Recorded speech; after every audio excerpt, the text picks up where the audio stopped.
if Derby County are willing to lose £10 million to save Paul Warne's compensation fee, then I think we're absolutely ridiculous. David Clowes must act now. Derby County must make changes to their coaching staff with immediate effect.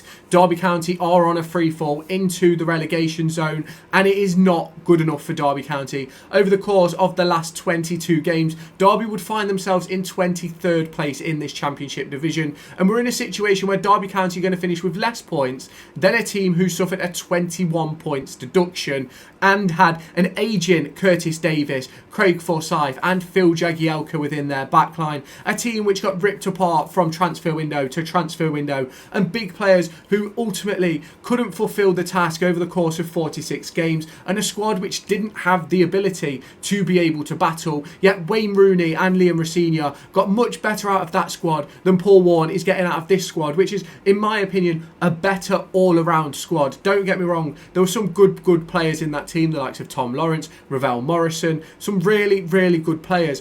But you cannot take away from the fact that Paul Warne is underperforming with this squad of players we have right now. You go back all the way to the Leeds United away game, and I called out David Clowes to make the decision to get rid of Paul Warne and bring in Gary Rowett. Now, if we look at Gary Rowett since joining Oxford United, he's not lost in 7 league games. Yes, I believe he's lost a cup game. I'll put the results up on screen now. But Gary Rowett has taken Oxford United to a new level. Yes, they've bought in transfers during this January transfer window, but ultimately he was in there before the January transfer window, and they were getting results with the squad they had before under Des Buckingham. And Derby County need to make a change. We need to change going forward so that we can push forward as a club and as a team, because at the moment Derby County is staring relegation in the face, and League One is looking ever so close. Now, the thing is, a lot of people are going to turn around and go, but players are missing this chance, players are missing that chance. Jerry Yates missed a chance at the weekend, Mendes Lang missed one,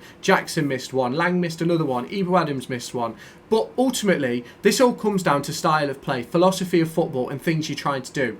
Derby County may create lots of shooting opportunities, but ultimately a lot of our good chances are on bouncing balls, are in really poor positions, really, with lots of defenders in and around the box and places like that. And don't get me wrong, yes, you can get deflections, you can get nicks and score those type of goals, but ultimately we don't create many high quality chances. We create a lot of low quality chances, which ultimately makes us seem better than what we are. And that is what happens with this squad, and that is what is happening within the fan base right now. People look at stats, look at numbers, and ultimately it doesn't tell the full story. When you go through our shooting chart, look at the XG per shot, look at the average XG per shot. Don't get me wrong, we do create the odd great chance, and yes, sometimes we miss them, but we don't create many great chances, and that is where Derby County are falling short of the competition. Derby County are going to find themselves well within this relegation scrap, if we aren't already there, depending on how you view things. Some people don't think they're in the relegation battle until we're in the relegation zone. Now, Derby County are just 1 point away.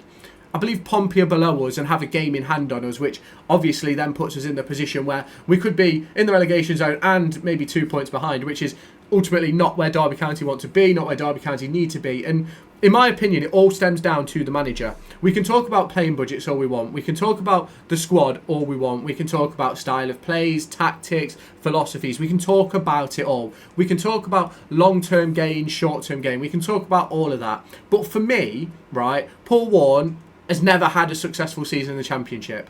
I understand that's with a Rotherham team which probably has a considerably less budget than Derby County does have this season. But ultimately, he has never, ever once in his managerial career stayed in the Championship. What makes these certain Derby County fans believe that Paul Warne has done enough to prove that that is a possibility this season? Because in my personal opinion, it certainly does not look as if we're anywhere near a side that is going to stay within this division. I've spoke about it time and time again. We can't be relying on David Ozo coming back and revolutionising the team. He's not a 27-year-old Ibu Adams who came in with a point to prove. He's a player who's on loan from a Premier League club who just wants to get football. There's no guarantees he turns up and is able to perform to the level that he'd got to after 6 or 7 games earlier in the season before his injury. And ultimately, he's been out now for what? 4-5 months nearly, and he's not going to be that same player straight away. It's going to take time to build in. And there's a lot of Derby County fans pinning their hopes on, when Ozo comes back in and comes back into the midfield, we'll change. But there's no guarantees that that'll happen. Now, ultimately, yes, I agree. There's also no guarantees that changing managers means that we're going to step up and be a much better team. But ultimately, at the moment, we have a manager that has no championship success on his record. And ultimately, if you're trying to be a successful championship team, obviously success is contextual based on each team, as is survival. Right now, we do not look like a team that is going to survive. I think it's something like 18 points over the last 22 games. Over the course of a full season, I don't even think does it break 40 points maybe? Maybe just, which is terrible. It is not a survival season. Derby County, so far this year, yes, as it stands right now, if you ended the league, we would survive. But there's 20 games left? I'm not entirely sure. I think it's around that mark. And we don't look like a team. I couldn't tell you when our next win's coming. And that is when I believe you start to have problems as a football club. If someone can't tell you when you should pick up or be able to pick up your next victory, I think there's a problem. I don't think we're not going to beat Sunderland. That is just not. If that happens, I'll be baffled. We're probably not going to beat Cardiff either, because let's be honest, it's just like heavily likely that all the teams around us are just going to absolutely batter us, because that's what we're doing at the moment. The game at the weekend, don't get me wrong, I'm not going to say we didn't have opportunities, because we did, but ultimately it just felt like a team that was devoid of ideas, had no idea what they were supposed to be doing, and a manager who doesn't really know what he's doing either. And in my opinion, I think a few weeks ago in December, when he made that comment about being a League One side with sugar on top, I think he lost the dressing room. And I think there's certain players in that dressing room that maybe weren't playing that probably turned around and said, well, hang on a minute, you've not even given me a go this season.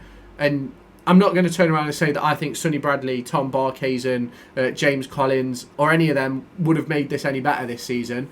But do I think someone else maybe could have got a tune out of them players and had them be useful for us? Maybe. I don't know. It's difficult to say.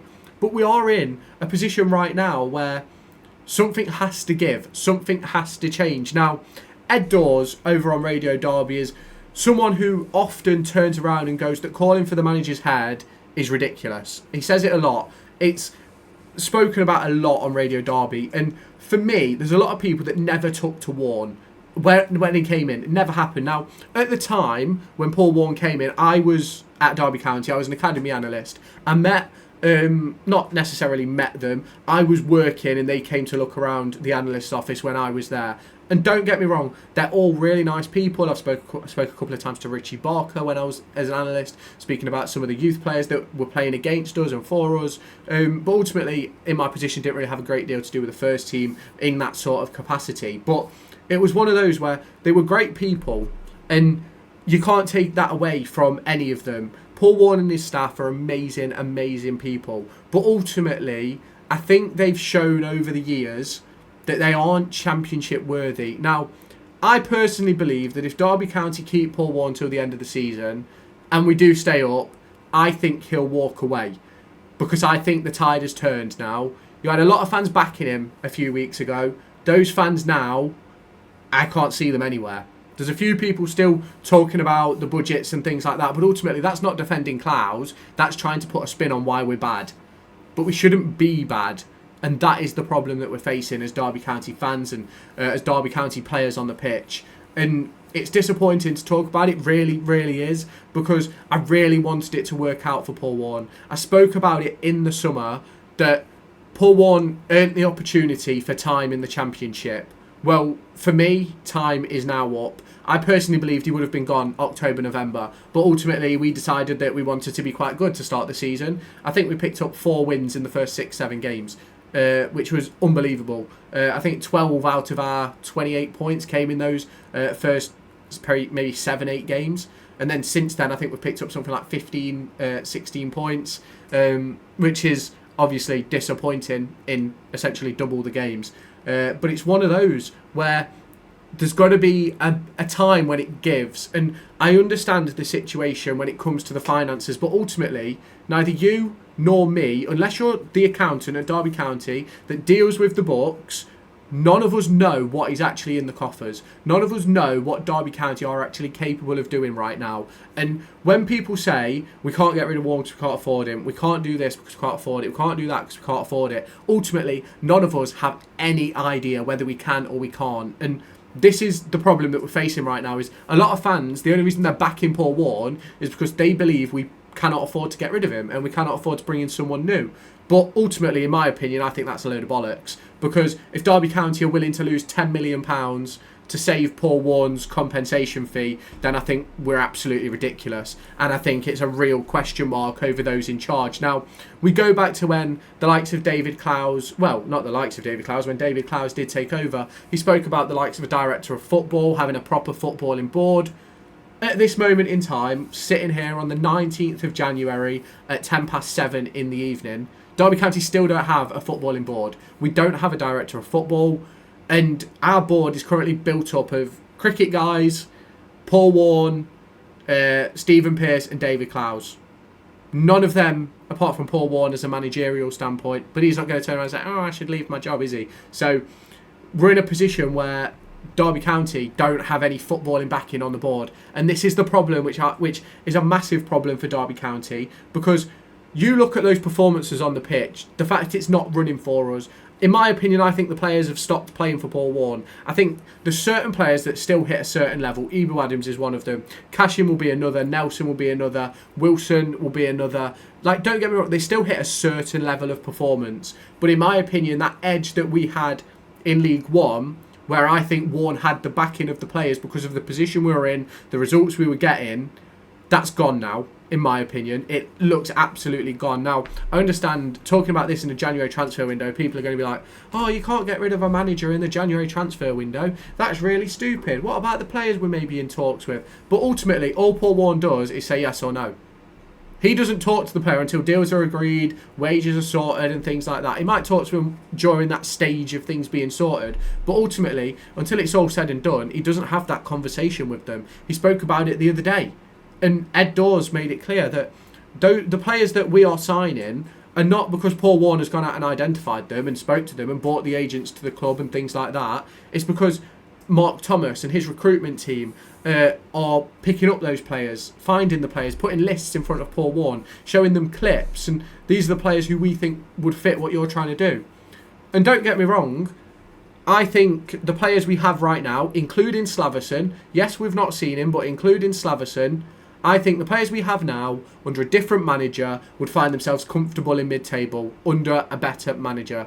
We spoke about the managers that are available. Obviously, that's now gone down to 9 with Tony Mowbray heading himself to West Bromwich Albion. But there's plenty of managers out there, whether it be foreign or domestic. And it's time for Derby County to make a change. It's time for David Clowes to press the trigger and make the change of management. Now, as I'm recording this, the change has not been made. If it does get made in the next 24 hours before you see this video, because it will probably come out at 6 on the 20th, then amazing, brilliant. And I might end up changing this video. You probably might never even see this video. But if you do, it's because Paul Warne's not been sacked. And ultimately, I believe he should. It is time to go. Paul Warne, you need to leave. It is time for change at Derby County. David Clowes, let's get it done. Thank you for watching. If you have not done so already, make sure you hit that subscribe button, turn on that notification bell, hit the like button as well. Let me know your thoughts down in those comments, because I'm really intrigued to hear what you guys have to say. I'm always willing to hear your guys' opinion, and I know some people won't agree with me, some people will, but ultimately, for me, it is time for a change. And Paul Warne must leave Derby County in order for us to do that. I'll catch you in the next one.